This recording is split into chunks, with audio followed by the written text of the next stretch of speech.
Okay, well, hello everybody, and welcome to this webinar, another webinar in the series of webinars for FusionReactor. You're in the right place if you're here to see this one called FusionReactor Post-Crash Troubleshooting with FusionReactor.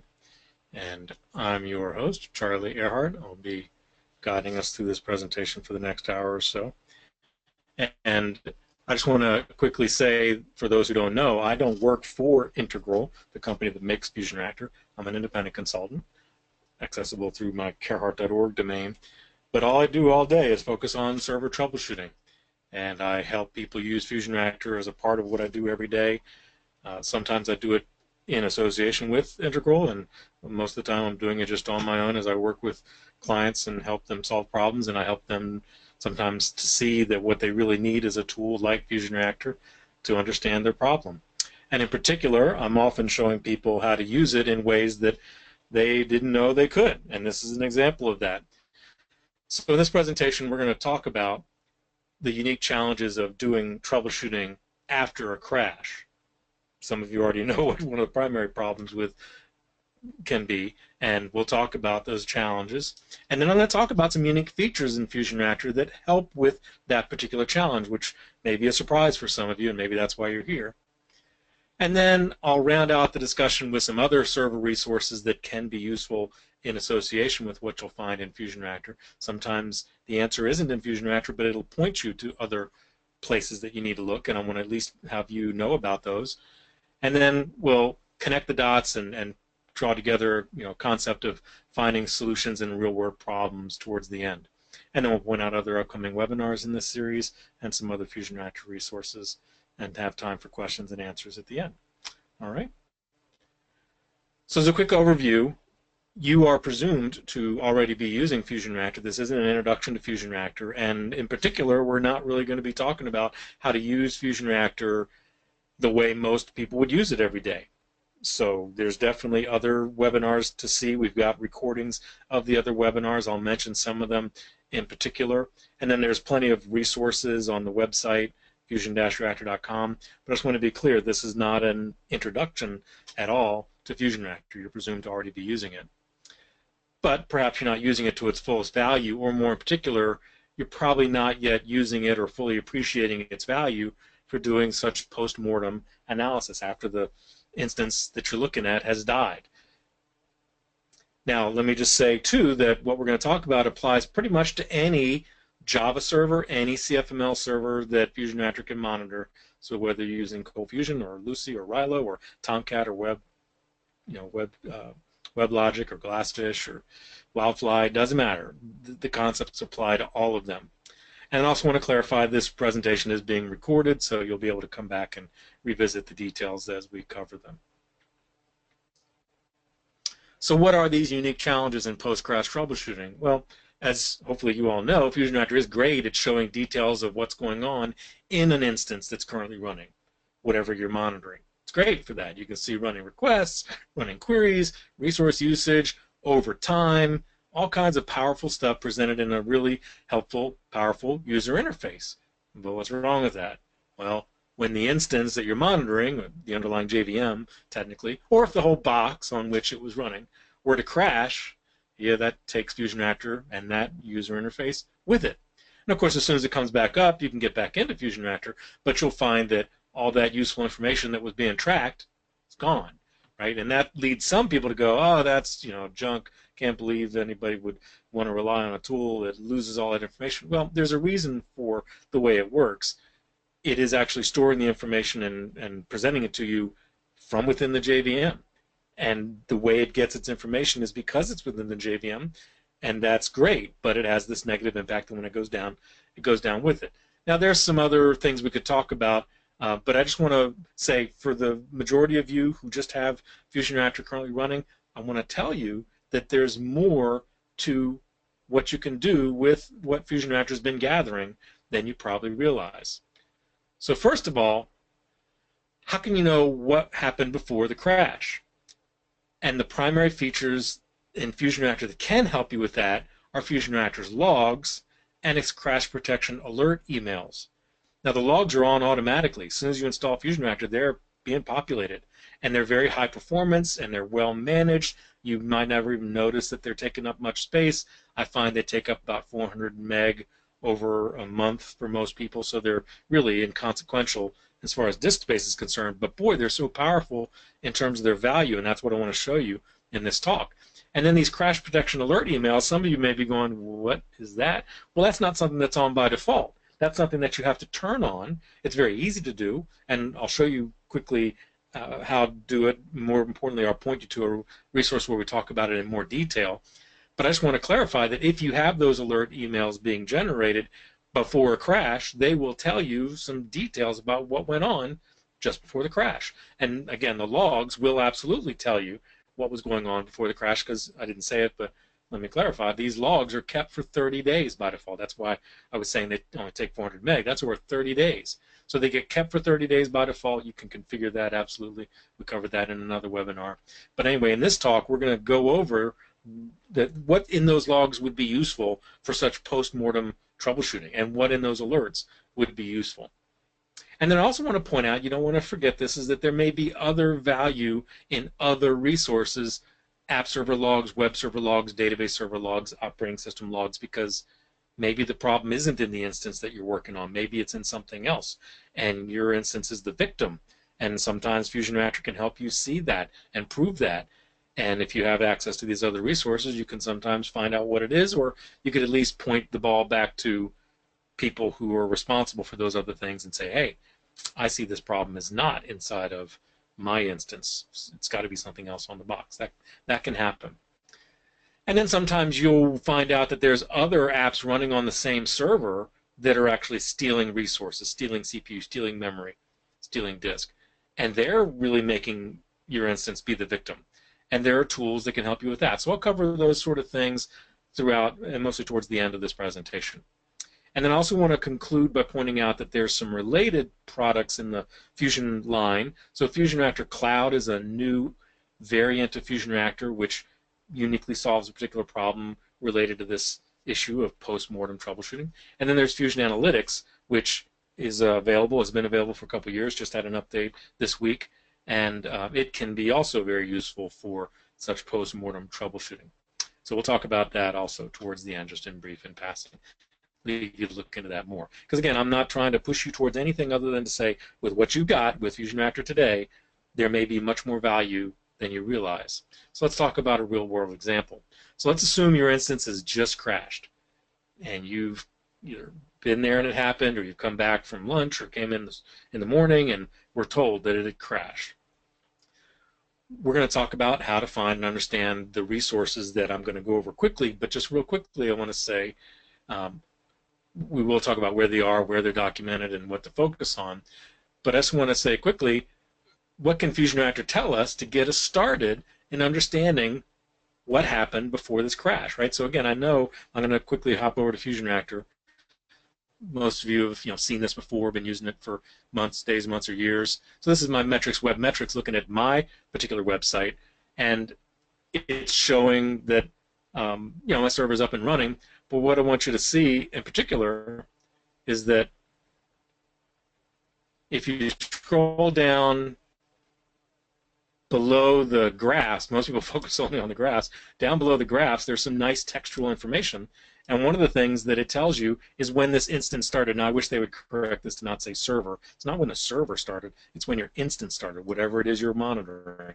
When that instance started, what day and time, and therefore how long in days, months, days, hours, weeks, and possibly months. How long has it been up and running? And I know some of you maybe have never seen yours run for more than a day. Hopefully some of you have seen it run as long as, like mine, 40 days.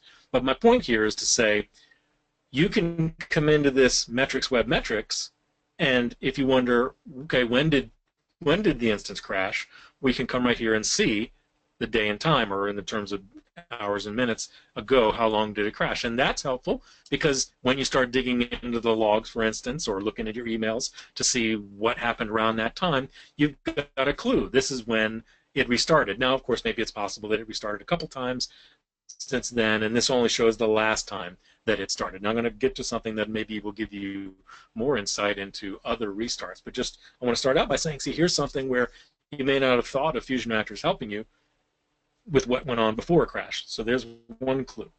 Another clue is you can also, again, just with these graphs, kind of look at over the last minute or the last hour. If you haven't noticed it, there's a button here that says show me the last hour, and you can see how are things gone. Now this is my server. It's not, particularly representative. I have very low traffic because I have proxies and caches and stuff, so I don't get a lot of direct traffic to the server. That's another subject for another day. But I can see here what is normal on my server. About an hour ago, I had a little a cluster of more queries than normal, taking a little longer than normal, and that looks to have led the requests to take a little longer than normal. But most of the time, requests are fast, queries are fast. I've got something other than my instance taking up CPU. This light colored CPU is the total system CPU, and the dark is my instance's CPU. So the difference is something other than my instance. So I can see that, okay, most of the time I've got something else using about 30 or 40% of the CPU, and I can see what memory the heap looks like. But my point is, these are things you can look at and say, well, what's been normal over time? Or again, you can look at some of these resources over on the left, like under resources, memory spaces. Again, this isn't an overview of what FusionReactor can tell you, but I'm just saying if I were to look at the memory spaces page and maybe I was worried about, am I having a problem with the meta space in the JVM, well, I can look here and see what's it look like normally. And hopefully you all have discovered that these big graph pages have buttons at the bottom to look at an hour or a day or a week. And that is going back as far as the instance was last restarted. So you won't be able to go back a week if you just had your instance restart minutes ago. But you saw that my server, my instance, had been up for 40 days. So I can see, for instance, that the metaspace has been perfectly fine. Now, maybe you don't know what the metaspace is. You don't care about that. Maybe you're more interested in something about the heap, like the old gen. Well, there's my old gen use. But my point is, let's not worry about the numbers. I'm just saying, I can now see that over the last week, this is what it's looked like. And I'm saying, this is valuable to get a bird's eye view of what's been normal on your server since the restart. And then when you go looking at some of the logs that show what these numbers were, because pretty much everything I've shown you here is logged, the point is you could go back and look at those logs and maybe see, oh, look at these numbers. They were wildly different in the moments leading up to the crash. Now, you wouldn't know what different was until you looked at your currently running environment and said, what's it look like now? So again, I realize this may only be minutes or an hour later after you've done a restart, but maybe over time you'll learn to look at this and become a little more sensitive to and aware of over time what's your normal values for these various things, so that when you look at the logs, you'll be able to better appreciate what they, how they're different. Okay, so those are the things that I was just telling you about. So what can the logs tell you? And I just want to talk about it quickly. I don't want to get into detail yet. First of all, I want you to know that there are logs in FusionReactor, and they are stored in the file system, and we will in a bit talk about where to find them. But for those of you on FusionReactor 6, by default, and a lot of people don't know this, you can get to the FusionReactor log archives, those logs from before the crash, from within FusionReactor. So here we were saying that the FusionReactor interface basically loses everything about what went on.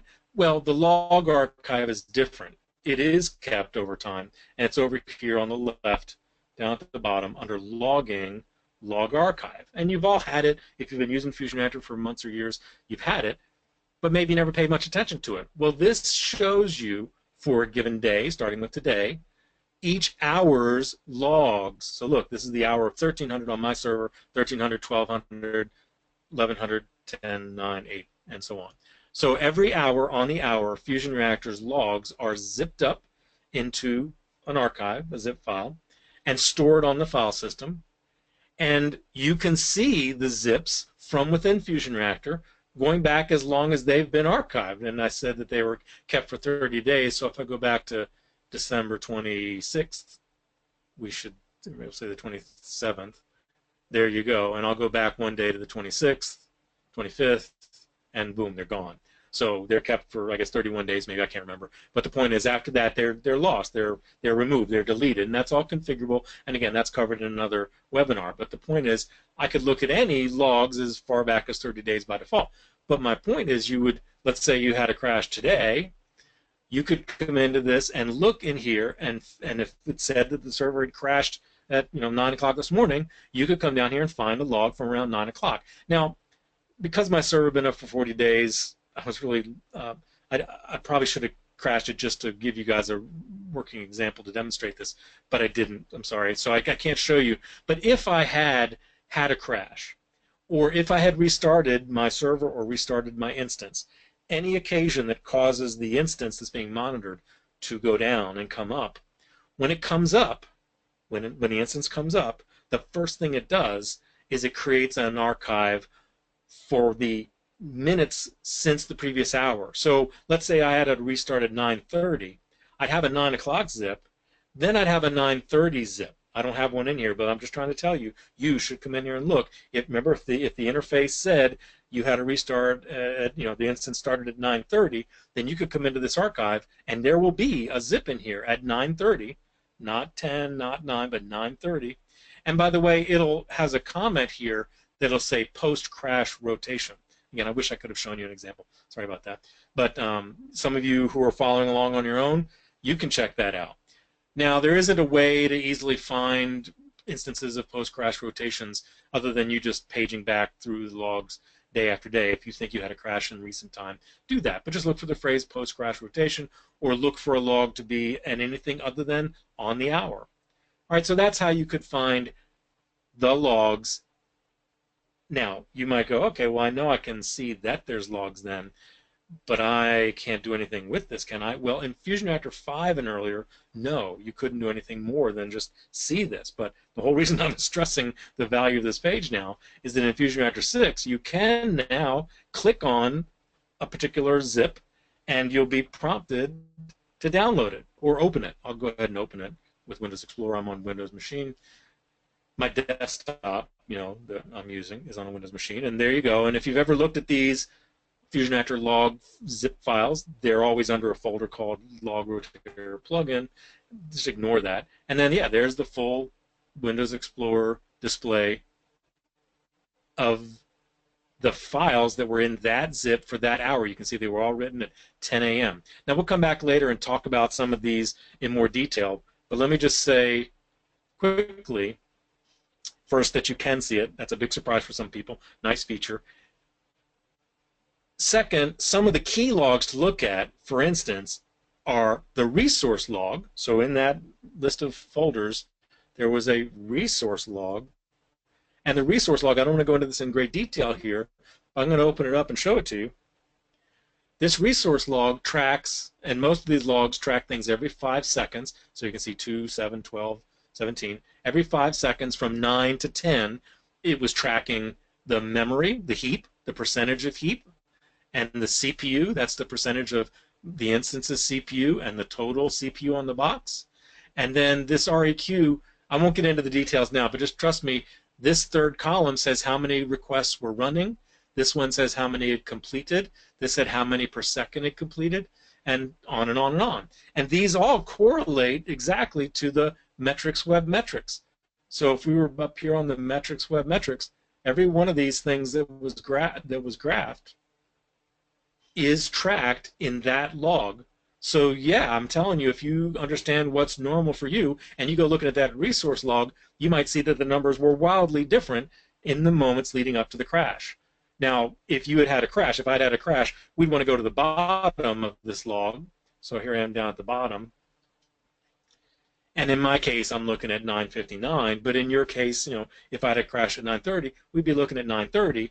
And we might say, well, what was the memory like at 9:30? Now, by the way, I want you to see, just because you see the heap use high, 95%, don't think that's immediately the cause of a problem. I mean, here's mine getting 95%, and yet my instance has been up for 40 days, and it was up for hours after this 10 a.m. So don't jump to conclusions, but that's a piece of information. You go, okay, what was the memory in the moments prior to it? And then go back up to the top and say, what was the memory at the top of the hour? Let's say 30 minutes earlier. Now, was it wildly different? Did it grow significantly every 5 seconds? Just look at that stuff. And then I mentioned that to the CPU. You could look at what was the CPU like in the instance and on the box. And this might be a strong clue as to what was going on in terms of whether there was a problem outside of your instance or inside of the instance. And then this request stuff, again, just so valuable to be able to know how many requests we're running. I'll just say that many times when you have an instance hang up and you feel you have to restart it or it crashes on its own, you may come in here and find that this REQ column, this third column after REQ, is a very high number. 10, 20, 30, 40, 50, 100. That's the number of running requests. And the interesting thing is that at the top of the hour, if it was only 0 or 1 or 2, and then here at the bottom of the hour it was 10 or 20 or 30 or 40, then that tells you that something made requests hang up. And the question is, what made them hang up? And there's much more detail you can get from this. And I don't want to belabor this discussion right now. What I do want to say, because I'm sure some of you are wondering this as I'm speaking, is you might say, well, how do I know what those columns are? Come on, I'm not going to remember that. No, I understand you're not going to remember that. So look, you come into FusionReactor, and you go to the FusionReactor menu in the top left corner, and you click Help, FusionReactor Help. And that opens a new tab in your browser, goes to the help for the version you're running. I happen to be on 6.2.7, the latest current release, and I'm taken to the docs for 6.2. And in the docs, there's several manuals. Then you should check these out if you've never looked at them. It's amazing how much stuff there is. And in the user guide, in particular, the third thing is the user guide. And down the screen from that is logging. And then when I expand logging, I see log files available in FusionReactor. And remember, this is all being recorded, so if you didn't follow me, come back and watch the recording later. So look, here we are on a page saying, here's the log files available in FusionReactor, and we were looking at the resource log. So if I come down here and open the resource log, it tells me every column, its relative number, its number if I import it as a spreadsheet, a description of it, and a general phrase to describe it. And so we can see, for instance, the REQ column that I was highlighting starts with the phrase REQ, and the third column after that is the request count. The number of running requests at the time of that message. And then there's one that tracks how many had completed in the previous 5 seconds, typically, since the last log message, and how many was that per second, and how long did they take. And then there's also database stuff, how many queries were running, how many queries completed, how many per second were they, how long were they taking on average. And then finally, I'll just tell you that there's also a column now, since about FusionReactor 4, that says, okay, of the requests that were running, how long were they taking on average? Of the queries that were running, how long were they taking on average? Because these other averages, they're about the ones that completed. Okay, these are about the ones that are running, and that's why it's prefaced with running. So anyway, I don't want to get into too much detail about that now. I'm trying to give you a overview of all this, a bird's eye view, but that's where you can definitely get a lot of value. Now, I said that you might commonly see that there were many requests running in the moments before a crash, which might naturally lead you to wonder, what were those requests that were running before the crash? Can FusionReactor's logs tell me that? Absolutely. There's a request log. So if we come in here and go to the request log, this is fairly easy to comprehend without looking at the help also. So this is not every 5 seconds, because this is tracking whenever any URL is executed. So here's a URL, any request. And in my case, I'm running Cold Fusion. You may be running Java. Doesn't matter. Whatever it is, serverless, Spring, whatever. Doesn't matter. If it's a request, it gets tracked. And the point is, the FusionReactor log tracks it when it starts. So it has this phrase executing, and when it ends. Now sometimes one starts right after it ends right after it starts. But sometimes they won't. I'm sure if I look down here, I'll see some examples where there's ones that say executing and then executing, which means it was taking a longer time. I won't dig around looking for it, but just take my word for it. So you might wonder, well, then how would I be able to pair the start of a request to the end? Well, this number to the left of it, that's the request ID. FusionReactor gives every request a request ID. And so you would look for the pair completed line for that given request ID. Okay, and then in that you see the IP address that made the request, you see the URL. If you wonder about the query string, it's off to the right. I believe it's in this column right here. And then you would naturally wonder, well, how long did the request take? If it completed, that's this number right here, right after the URL. But remember, we were talking about a situation where maybe many started but never ended. So if you were to go down to the bottom of the log before a crash and see a bunch of executing, and nothing completing, well, that would be a sign that a bunch of them were piling up. They were taking a long time. And you won't see anything about them completing because maybe you killed your instance, or the instance finally crashed on its own, or somebody restarted the box, and you might then therefore never see in the log any completing of the requests, only they're starting. Well, what my point is, you could look in this and maybe go, is there anything interesting about the requests that were made in terms of the URL, in terms of the IP address? Were they the same IP address over and over again? Was this somebody trying to attack me or trying to steal data from my server? Now, something else I want you to know is that, and I'll talk about this later, there is an option with this log in particular to have it log the user agent, the user agent.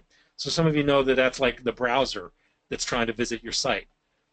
Well, when you turn on user agents, you might find, as you see on my server, that you get visited by a lot more things that are not browsers than you probably realized. I get calls from a thing called Feedbin, New Relic. I've got New Relic as a monitor checking my server. It's pinging it.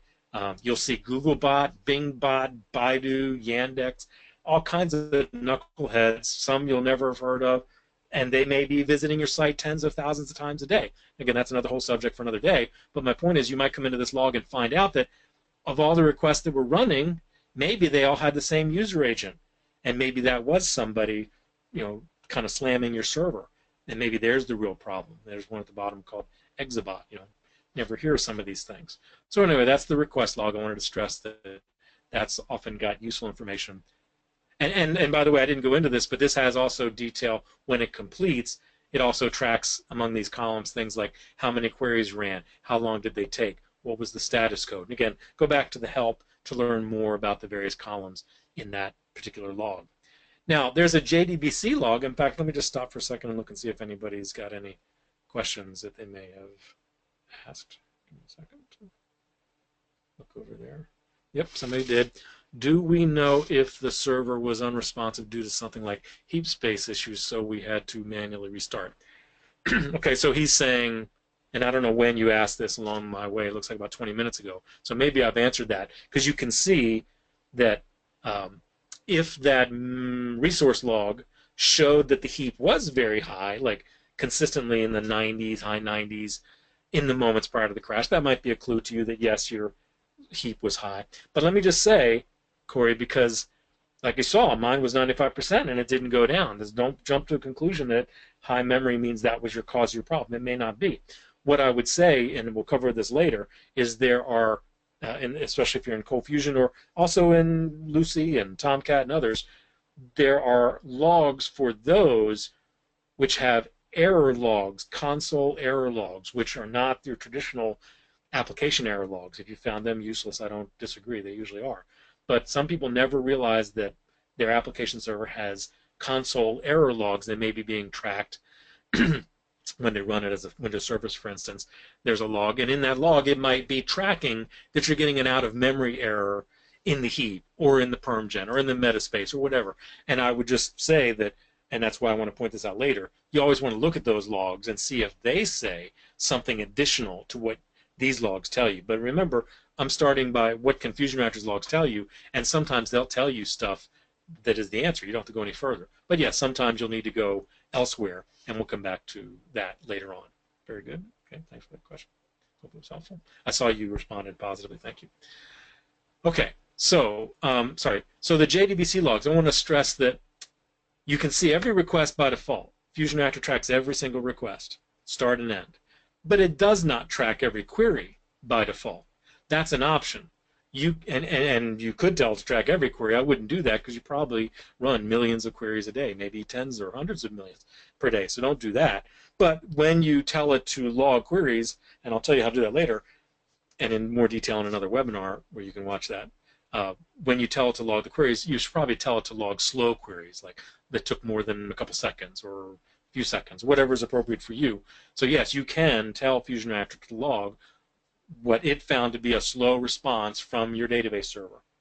It will track that. It'll track the request ID, the IP address, the SQL statement, if you track at the data source, all kinds of stuff. So that is another useful thing to look at post-mortem. If you have it tracking slow queries, you might find, hey, look at that, in the moments prior to the crash, there was a huge uptick in slow queries, and hey, not only do we see it in the resource log saying there were slow queries, but we have that in the JDBC log. Here's the actual queries that we're running. Maybe you'll find there's some commonality about the tables being accessed or the SQL being run, or again, the user agent of the clients that were being called. So anyway, I just want you to be aware there is that level of detail. And then I mentioned the memory. I showed you in the graphs in the interface that there's logs about, sorry, that there's tracking of details about memory, the heap, the metaspace, the code cache, all kinds of stuff. Well, there's a log for each of those. Let me get out of this. And so here, look under memory, there's memory old gen. So that's the, the Eden space is the, what's the phrase people use? Well, anyway, when you do a minor GC, it tends to GC the Eden space. When you do a major GC, it tends to GC the old gen. And then there's a related survivor space. And the metaspace, or if you're in Java 7, the perm gen, that's something quite different. And the code cache is something different. And so these logs can sometimes be interesting to look at and say, hey, were these numbers out of ordinary? Now let's just take a quick look at, for instance, the metaspace log, because that's something that might surprisingly hit some of you and you would never expect it. And real quickly, you can just look at this. It's every 5 seconds again, and you can just dart right across and say, okay, it's tracking the metaspace, and this first number is the percentage of use. Now in this case, there was nothing, so I'm not saying I had a problem with the metaspace, but you might look at that and say, oh yeah, look at that, just before our crash, the last line of the metaspace log showed that it was high. Or let's go to Corey's scenario. He's concerned about memory, and remember there's two, the old gen and the Eden space, and you probably should focus on the old gen. That's usually where your bigger problems are. And here at the bottom of my log at 10 o'clock in my case, it was 94%, but I'm telling you, it didn't go down, but yours might be 95 or 96 or 98 or 99, and maybe that's your problem. So yes, that is tracked every 5 seconds, and you could compare it to the top of the hour and see if it got suddenly worse between the top of the hour and the bottom of the hour. Now the rest of all this stuff on to the right, don't worry about it. It's not really important. You can go to the help to learn more about it, but you can see quickly, you can eyeball this and go, hey, was there a problem? All right? Okay. And let me just quickly see if anybody had any questions related to that. Nope. Okay. All right. So a little bit more about these things. I went over it quickly, but now let's talk about some things more.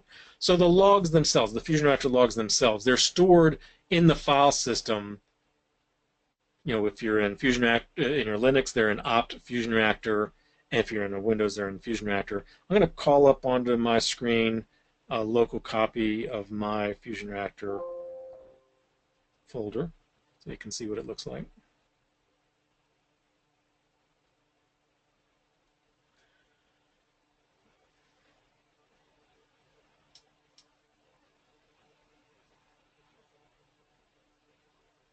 About that.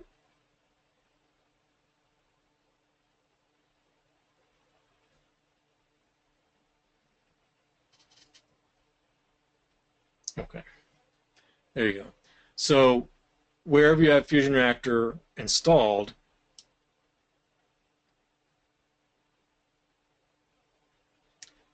you would have an instance folder. There's other folders in there, but really you don't need to pay attention to anything except instance. And then your various instances, like I have multiple instances, you might just have one. You'll have Fram and whatever your instance is. Tomcat, JBoss, Lucy, Ryla, whatever. And let's just pick an example. I'll just pick one. And in that instances folder, there's going to be a log folder, which is the current hours log. So you're usually not really interested in that because you can look at that stuff in the interface as well. We talk about that another time in another webinar. There's an interface for looking at the current hours logs in the interface. But anyway, the archive folder here, there's an archive folder. That's where previous today and previous days, in my case, this instance, I'm looking on my local machine. I don't have this instance running right now, but I had it running on this date. And on this date, here are the zips. And I've sorted this by time. So I had it running at 6 a.m., 5 a.m., 4 a.m., or 6, 5, 4, 3, 2, 1. And so you can look at the logs directly and open them as a zip. So yeah, they're in the FusionReactor directory.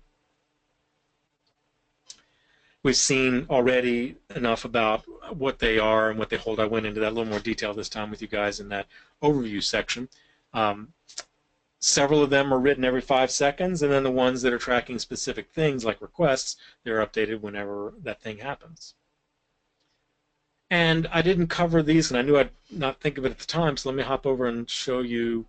And now I'm just looking at this particular instance, doesn't matter. But I want you to see that there's a DB pool stats log. Now the DB pool stats log in FusionReactor, it also writes out every 5 seconds, and you have to look to see how many lines are being written in a given second, because there's going to be one line for every data source you have.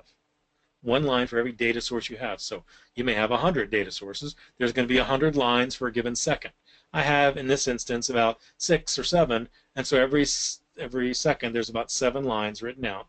But my point here is that you see the data source name, and you see various information here on the right about how many connections there are, how many there have been, how many there were at max. I can't remember the details. You can go to the logs to find out more. But my point is, if any of you, and I work with people every day, and about every 2 weeks, somebody's complaining that their DBA says that their application server is sending too many connections to the database, and they want to understand where is that coming from. Well, this log will tell you every 5 seconds the breakdown. Now, this is also in FusionReactor's interface, don't get me wrong, but the point is if you wondered if that was a problem in the moments prior to the crash, this is logged. Now, I'm sure some of you are probably wondering, well, where do I find that in the interface? So let me just show you really quick. I'm trying to get back to the web interface.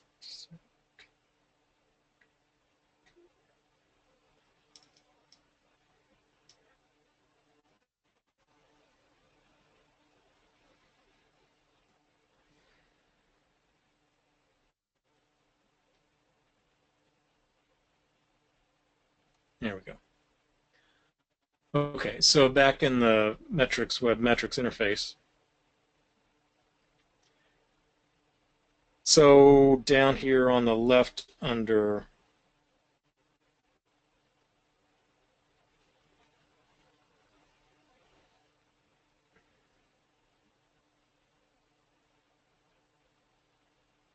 sorry, it's just slipped my mind where this stuff is tracked. Is it under resources? Sorry, I just thought, somebody might wonder where that was. It's in here somewhere. It's slipping my brain at the moment where it is. I'm talking about where the connection pooling information is stored. Oh, sorry. It's up under. It's been moved around, so it's under metrics. CF metrics. Now, I guess maybe this is only something that's in Cold Fusion. So yeah, so it's under metrics, CF metrics, DB pool stats. DB pool stats. So that's the current values, and there you can see with text saying the numbers tracked are how many are open, how many have been open on average, how many total have been open, how many on average have been opened, would have been the max. And some of these numbers, they may not make sense. Your numbers may look very different, so let's not focus on that now. That's not the point of this discussion. But I just wanted you to see that that is available to be viewed. Okay. And then the GC logs. This might be particularly interesting because some of you are psyched about garbage collection, think that that's sometimes the cause of your problems, and you want to know what's going on with respect to garbage collection. And that is tracked. So look here, there's a GC, and your garbage collection algorithm might change the name. You have different garbage collection algorithms, but this is minor GC, the scavenge log in the case of the JVM, the garbage collection algorithm I'm using. This is a minor GC, this is a major GC. And what's cool about this is if you open it up, it's a very simple log to view. It's, again, every 5 seconds. And basically it just says how many of that type happened and how long did they take. How many happened, how long did they take? Every 5 seconds. And they happen pretty infrequently and quickly, and that's a good thing. And these are the minor GCs. They happen a little more frequently, but if I look at my mark sweep log, they should probably never be happening for me on my server, right? They're never happening. But my point, again, remember what I'm trying to say with all this is don't worry about what you see on my screen. You, when you have a crash, come looking at this log and look just before the crash. Remember, we're looking at the log that happened just before the crash. What does it say was the garbage collection rate and duration? in the moments before the crash. And so back to Corey's question, if you're having a problem with memory, you're probably going to see this jacks up to very, very large numbers, especially in the mark sweep log, in the moments prior to the crash. Okay.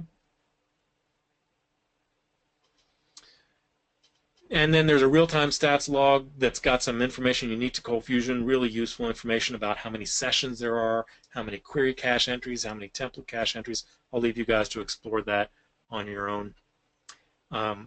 Most of them are on by default. Some of them need to be enabled. So we talked about the JDBC log. That has to be enabled. And some of them can be modified. I mentioned how the request log can be modified to track the user agent. And I don't have time to get into that now. I'll just say that we did a webinar. I did a webinar about 2 months ago called Configuring FusionReactor for Action, where we went over things like this, various things, including the logs. So go watch that webinar. We'll give you the link at the end of this presentation. And then I've shown you this and how this is new since FusionReactor 6, that you can see the user interface. You look at the logs from within the user interface. And I've shown you how to find the online help. Very good. And one last thing I want you to know is that some of you might look at the logs and go, my eyes get bleary looking at all that text. Can I just import them into a spreadsheet? Absolutely you can. And if you go back to the online help that I was pointing you to before, and if you just come up here to the top left corner into the search box and say Excel, the first result that comes up is a FusionReactor document about importing the FusionReactor logs into whatever spreadsheet you use, whether Excel or OpenOffice Calc. Now, there's no reason this is so slow. I hope that you guys can hear me fine and that this isn't a measure of a problem with network connectivity. I've never had their server not give me an immediate answer when I've done this search before, because I do it with people at least every week. Well, that's really interesting. But just take my word for it. It would show up, and there you go. There it is. And it's a very simple page. It's not going to take you an hour to read it. It's like 2 minutes, maybe a minute. You get the log, pull it in, file open. It'll open up a text import wizard. You say it's delimited, and the key is to say it's a space delimited. And as soon as you say that, boom, those columns that we saw in that log now become columns in a spreadsheet. And remember, the documentation told you a letter that corresponds to the column header of the spreadsheet. So it's wonderful, and you can do charting and filtering and all kinds of cool stuff. So definitely want to stress the value of looking at those logs in there, perhaps to help you with post-mortem troubleshooting. Now, I mentioned the crash protection email alerts. We're running a little bit short on time, so let me just say that I cover those in another set of, in one of the other webinars, and in that I also point you to an online video at YouTube where I get into this in more detail. So you might just want to write down, go to YouTube, and just search for FusionReactor crash protection alerts, and you'll find a video where in about 7-8 minutes I walk through setting them up and then showing you how to use them. And they can be really valuable because they tell you what requests were running at the time of the crash, and they've got what's called a thread dump, and that's what the video shows us, how to read the thread dump. And with that thread dump, with a little bit of explanation, just several minutes, you will be able to look at such an email and go, okay, these requests that were running, here's what they were doing, what line of code they were executing. Yes, it can tell you what line of code was executing, and that you might find that all the requests that were hung were running some line of code. Or maybe you'll find that different ones were running different things, and you might find some combination of explanations. That's all I'm trying to say, is that sometimes that will be really, really helpful. And you enable them in the FusionReactor interface. I'll just say it real quickly. I don't have time to get into it in detail. Again, watch the webinar, the other webinar, for more, and I'll tell you in a minute about that.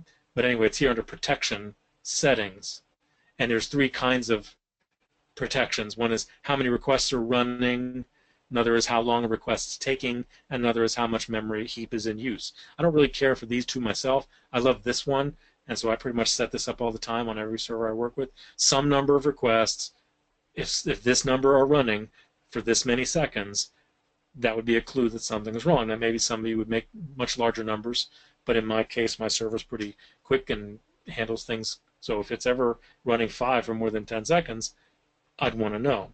And it'll send you an email by default. And in the other webinar, I walk through that configuring for action. We talk about setting up the alerts, what the various things are you have to enable here and here and up here under FusionReactor settings. But again, we don't have time in this presentation to get into that. See the configuring for action webinar. Get a drink real quick.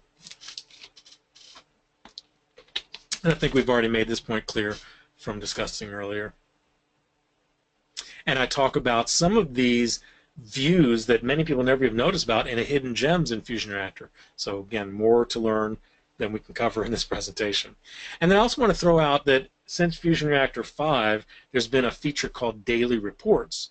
And if you configure the email, and we talk about that in the configuring for action webinar, if you configure the email, you'll start getting a daily report from FusionReactor, and it'll tell you how many requests were run that day, how many queries ran, how long did they take, how much CPU and memory was used on average. Well, those can be very useful to look at, also to gauge what's normal, because sometimes they help people find out through these reports that things got bad yesterday because up until 3 days ago, their traffic was X, and starting 2 days ago, their traffic was X times 5. Well, whoa, what caused that? And that might be hard to perceive just by looking at the logs, but by looking at the reports, they literally, it's just one page, and they tell you how many requests were executed that day. And you might see, oh my gosh, look at that spike that happened. And then if you have Enterprise or Ultimate editions of FusionReactor, you also get a weekly report, and that actually produces a report. In the report, a chart that says what were the count per day, and again, you might jump out and see that there's a higher number over time. So again, check the other webinar out for more on that. And then just quickly, I'm going to run these by you just to be aware that you also would want to look at your Appserver's logs, and don't worry about the application logs. Look at what is the equivalent of the console logs or the standard out logs or the system out logs. And if you run as a service, it's typically redirected to a file. If you run from a command line, they're streamed to the console. You want to look at those. In the case of Cold Fusion, in CF10 and above, look in the instances logs folder and look at the Cold Fusion out log and the Cold Fusion error log. Look at those logs around the time of the crash. See if they have information just prior to the crash that might jump out and say, aha, there's your problem right there. Because maybe you won't see something obvious in FusionReactor, but this may tell you, it was an out of memory in the heap. It might tell you that. In CF9 and earlier, it was a little more complicated. You had to go to the runtime logs folder to find them there. And then there's also a server log that helps you to quickly see when CF has been restarted. I recommend looking at that log to see what's going on. And in Linux, there was a CF server log. I should have mentioned that. Anyway, in Lucy and Rilo, you'd look at Lucy Tomcat logs and the Catalina logs. And if you ran as a service, you'd look for a Lucy stood out or a Lucy stood error log file. And if you're running Tomcat, you look at the Catalina location for logs Catalina out and stood out and stood error if you ran it as a service. Okay? So check those out. Your web server also has logs. I'm not talking about access logs. I'm talking about logs that help you understand problems. Some of them each can have value. The access logs can show what requests were made and if the volumes change, that sort of thing. The error logs might tell you if there's a problem in the web server itself. IIS doesn't really have an error log, but you can find things in the Windows event log. Apache does have an error log, and you might find some things in the Windows event logs about Apache as well. And then some web server monitoring tools can be really helpful to know what's going on in the web server, because sometimes the problem is not your application server, it's the web server, right? The requests come through the web server to your app server. If they never make it to the app server because the problem's in the web server, that's where the problem is. And sometimes FusionReactor will tell you that. I've had people look at their FusionReactor logs prior to what they thought was a crash, and they said, hey, look, there's been no requests getting into FusionReactor for the past minutes or maybe an hour. Whoa, what was going on then? And it turned out it was either a web server problem or maybe a load balancer problem or a networking problem. But it helped them to say, look, the problem's not in the instance. It's not getting any requests. What's the problem there? So it helped you point elsewhere. So I have lists of web server monitoring tools at a cf411.com site that I create where I keep track of various tools and resources of interest, primarily to CF users, but anybody could use them. Pretty much in every case, they're generically useful. So check that out. And then databases, they have error logs, and they can help you understand problems. They would flow back into your application server. There's just too many for me to list. And some also offer options to log slow queries. And there's database monitoring tools.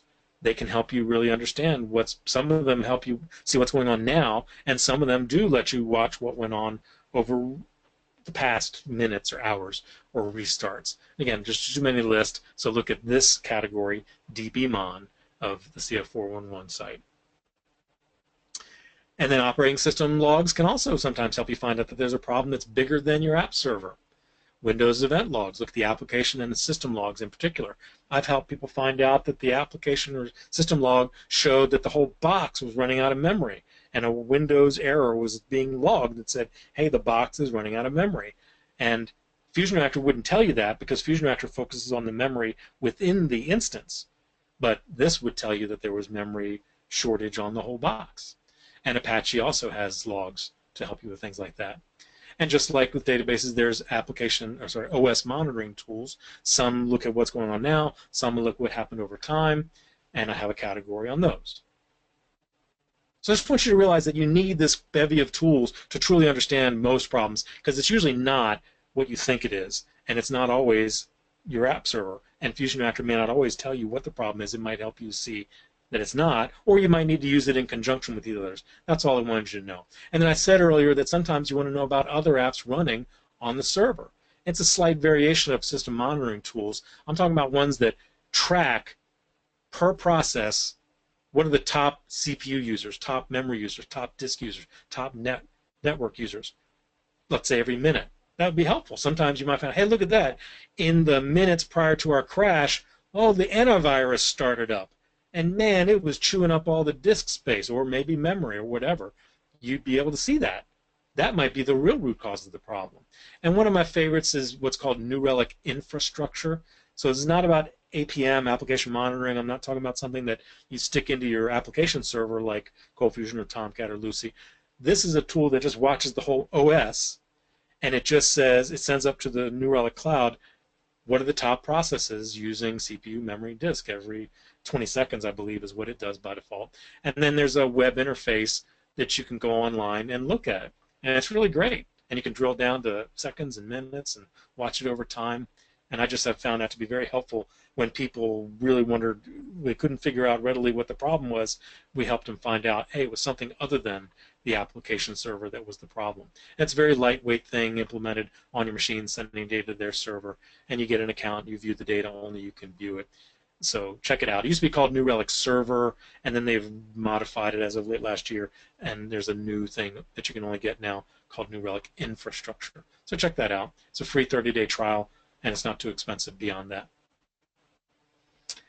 So I mentioned earlier these other FusionReactor products that could be related. Now, FusionReactor Cloud is kind of like New Relic Infrastructure in the sense that it'll store your FusionReactor information up in the cloud on a server that the FusionReactor team manages. So you'll buy from them FusionReactor Cloud. You'll still implement FusionReactor locally on-premise, but you'll also get an account in the cloud, and your on-premise FusionReactor will send data up to the cloud on a regular basis. And it kind of synthesizes it, doesn't send everything it could send, but it sends key data up there.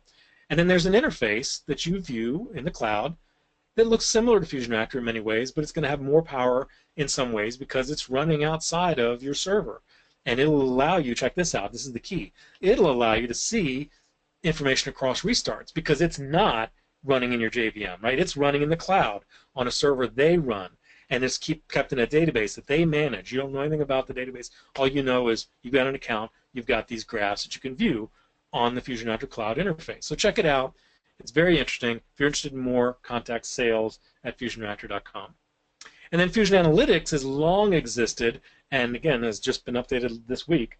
And it's a tool which stores your FusionReactor metrics in a local database. Now, what it is it sends your FusionReactor would send its logs to Fusion Analytics, and then Fusion Analytics reads those logs, analyzes them, synthesizes them, quantizes them, and pumps them into a database.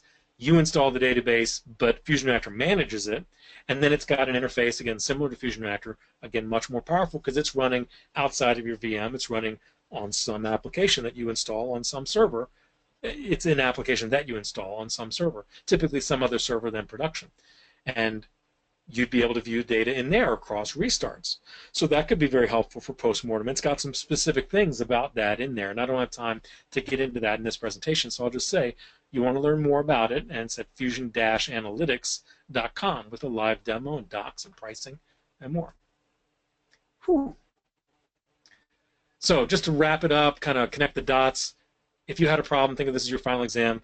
When did the instance crash? Well, you look at the metrics, web metrics, to see when it last restarted. That might be when you want to look into.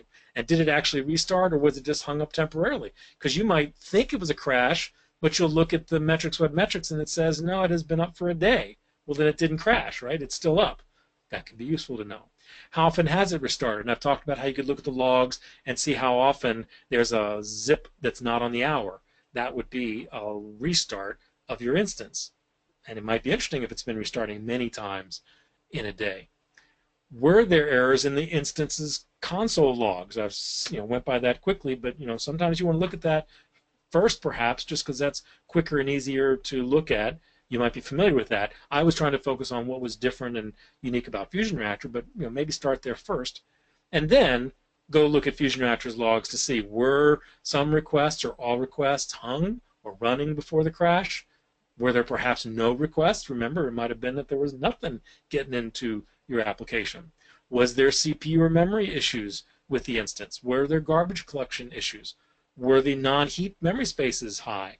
Things that you wouldn't think of, and they're not as readily viewable in that metrics, web metrics, but they're in the logs. And then I mentioned if you're in Cold Fusion, you can look in even at the real-time stats log and see how many sessions there were, how many queries are in the query cache, how many templates in the template cache. So there's just a few things just to remind you that you could look at if you had a crash and you want to understand what went on. These are some things you might go through and review those resources that I showed you. So in conclusion, you can see there's a lot of ways to use FusionReactor for post-crash troubleshooting. There's the logs, the alerts, the UI to see what's normal, the related tools. I didn't mention the daily reports, and then these other resources that could be helpful, great adjuncts. I mentioned the other webinars that we've done, and then here's the ones that are coming up. There's going to be one on FusionReactor Cloud in about a week and a half. So check that out, February 9th at 10 a.m. Eastern. And that'll be David Tattersall presenting that one. And then I'll be back in February 15th doing Getting the Most Out of FusionReactor Ultimate. So there's a new Ultimate Edition in FusionReactor 6, and it primarily adds the debugger and profiler, but other things too, and I'm going to go over that in that webinar. And then we'll do in the future a troubleshooting identifying issues using FusionReactor. So again, not so much focused just on post-mortem troubleshooting, but things are happening now, taking advantage of all of these resources I've shown you to get to the bottom of the problems. And you can learn more about all these at the webinar page at the FusionReactor website. And I just want to point out, you can learn more about the product and get downloads and demos and videos and everything. And if you have questions, there's the sales address and there's the support address and a phone number as well. And these are all on the top right corner of the FusionReactor website, so don't feel like you have to scurry to write these down. Write down fusion-reactor.com. All these are up in the top right corner. And we'd welcome your feedback on these webinars and others you've been to or would like to see. Let us know. We look forward to your feedback. And now I'd like to turn it over to any questions you may have. I know we're right at the top of the hour, so let me see if there's any outstanding. Okay, good. Metrics, CF metrics. So Chris, what was your question? There is a metrics, CF metrics. If you're running Cold Fusion, there's a metrics, CF metrics page, if that's what you're asking. Yeah, Adobe Cold Fusion, right? It's not in Rilo or Lucy.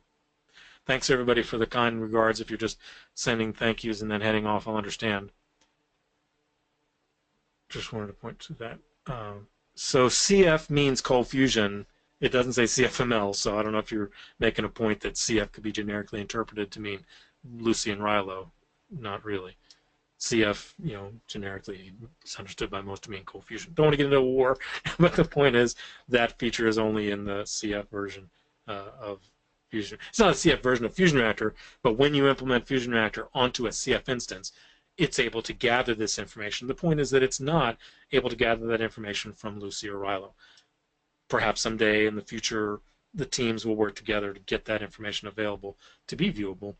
but for now it's not. But of course, 99% of FusionReactor worked exactly the same with Lucy or Rilo. Any other questions? I see so far just mostly just people saying thank you and offering kind regards. Anybody have any outstanding questions? Doesn't look like it. Okay. I don't think it tells me if people are typing. So I'll just give you 20 seconds to see if anybody's typing. And in fact, if you're typing a long question, cut it to the clipboard, say, hold on a moment, send that, and then type your long question. I like it when some systems let you know when somebody's typing. This one doesn't. Okay, so about 5 more seconds. All right, well, that seems to be it then. So great, everybody. I know we went through things pretty quickly. Remember, you'll have the recording. It'll be sent to you in an email afterwards, and they're all posted eventually on the website as well. So you can share these with others to watch. And we'll look forward to seeing you at future ones. Thanks, everybody. Talk to you later.